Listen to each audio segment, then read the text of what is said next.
Reptiles या amphibious जीव नहीं पाए जाते हैं। यहाँ ज्यादातर जगह ऐसी है जहाँ पर इंसान तो क्या, पृथ्वी के किसी भी जीव के कदम पिछले करोड़ों साल में नहीं पड़े हैं। आपको अगर यहाँ पर जाना है तो अपना एक दांत निकलवाना पड़ेगा। और यहाँ पर कई जगह पर लाखों सालों से ना तो कोई बर्फ गिरी है और ना ही बारिश हुई है, फिर भी वहाँ पर मोटी बर्फ की परतें हैं। और ये दुनिया की सबसे खतरनाक और सबसे रहस्यमय जगह है, ये है एंटार्क्टिका।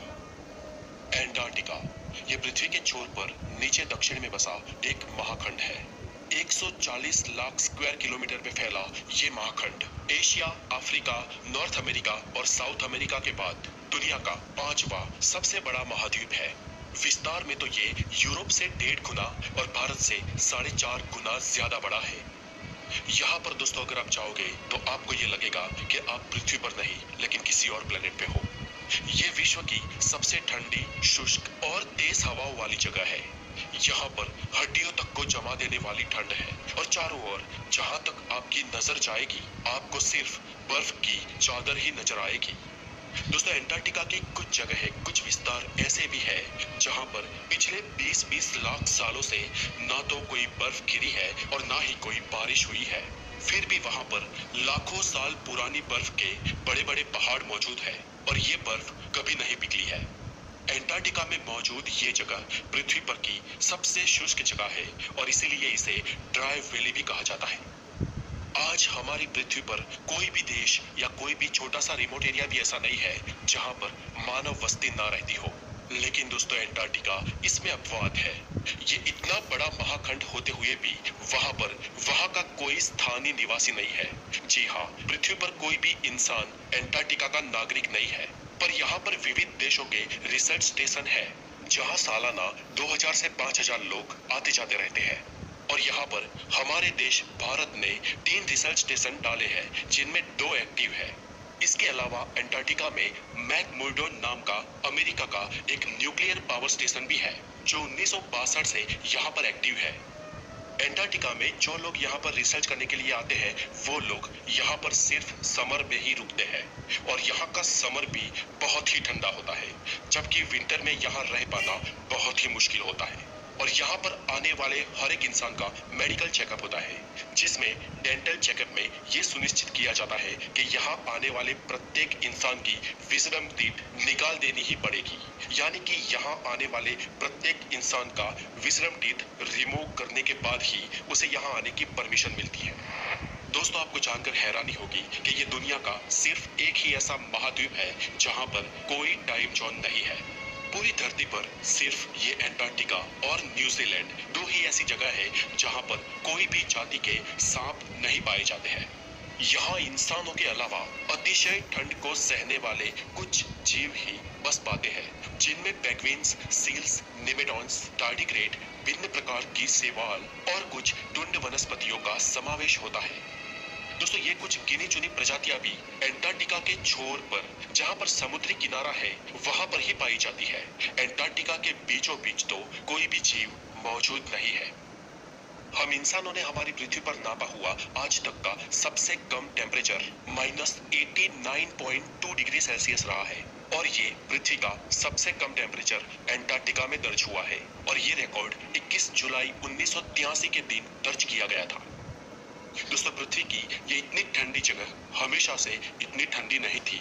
जी हाँ दोस्तों, आपको ये जानकर हैरानी होगी कि ये खंड करीब 53 लाख साल पहले बहुत ही गर्म हुआ करता था और जहाँ का तापमान हमेशा 20 डिग्री सेल्सियस से ऊपर ही रहता था और वहाँ पर खजूर के पेड़ भी उगते थे। लेकिन जाहिर सी बात है कि उस समय उसका भूभाग पृथ्वी के इतने दक्षिणी छोर पर नहीं था। हमारी पृथ्वी की प्लेट्स में सतत बदलाव आते रहते हैं और पृथ्वी की प्लेट्स के सतत सरकने से आज एरो से हो रही इन भौगोलिक गतिविधियों के कारण पृथ्वी के कई महाद्वीप और देश एक दूसरे से अलग हुए हैं तो कई महाद्वीप एक दूसरे से जुड़े भी हैं। यूं मानो कि एंटार्क्टिका एक बर्फ का रेगिस्तान है और यहाँ पर बर्फ की 1.5 से 2 किलोमीटर मोटी चादर पूरे खंड पर छाई हुई है। और यहाँ पर पूरी पृथ्वी का 90% पानी बर्फ के रूप में मौजूद है। जी हाँ दोस्तों, यानी कि 90% पानी सिर्फ एंटार्क्टिका में है और सिर्फ 10% पानी ही बाकी की पूरी पृथ्वी पर है। यानी कि महासागर, नदियाँ, बारिश के रूप में पानी, नॉर्थ पोल और पूरी पृथ्वी पर जितनी भी झीलें हैं वो सिर्फ एंटार्क्टिका पे बर्फ के रूप में पानी का 10% ही है। अब सोचो दोस्तों कि यहाँ की अगर सारी बर्फ पिघल जाए तो पृथ्वी का क्या हाल होगा। दोस्तों, अगर किसी कारण ऐसा होता है तो पृथ्वी पर 200 फीट तक सी लेवल बढ़ जाएगा और यूं मानो कि लगभग पूरी मानव सभ्यता समाप्त हो जाएगी। दोस्तों, आपको ये बात जानकर भी हैरान जन्म भी लिया है। जी हाँ दोस्तों, एमिलियो प्लामा नाम का एक शख्स दुनिया का पहला ऐसा व्यक्ति था जो पृथ्वी के इस दक्षिणतम छोर में जन्मा था। एमिलियो का जन्म एंटार्क्टिका में 7 जनवरी 1978 के दिन हुआ था। और दोस्तों, वास्तव में ऐसी बात है कि एमिलियो की माता अर्जेंटीना से थी और ये अर्जेंटीना द्वारा आने का एक प्रयास था और इसीलिए अर्जेंटीना ने अपने देश की एक गर्भवती औरत को एंटार्क्टिका भेजा था। पर दोस्तों, एंटार्क्टिका किसी कंट्री के अंतर्गत ना तो आज तक हुआ है और ना ही वो होगा। वो एक सार्वजनिक जगह है। यहाँ पे ना तो कोई शहर है, ना तो कोई देश है, ना तो कोई गवर्नमेंट है, ना ही कोई गवर्नर है। और यहाँ पर जो लोग जाते हैं वो भी रिसर्च पर्पस और साइंटिफिक तरीकों के साथ जाते हैं। हालांकि फिर भी एंटार्क्टिका में आज तक कुल 11 लोगों का जन्म हुआ है और इन 11 में से किसी की भी डिलीवरी के दौरान या फिर एज एन इन्फेंट डेथ नहीं हुई है। यानी कि बाल मृत्यु का रेशियो एंटार्क्टिका में 0% है।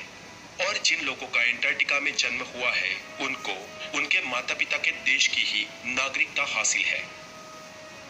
दोस्तों, ये स्थान कई सारे रहस्यों से भी घिरा है। कई सारे वैज्ञानिकों का ये दावा है कि इस स्थान पर भूतकाल में अति विकसित सभ्यताएं पनपी होगी।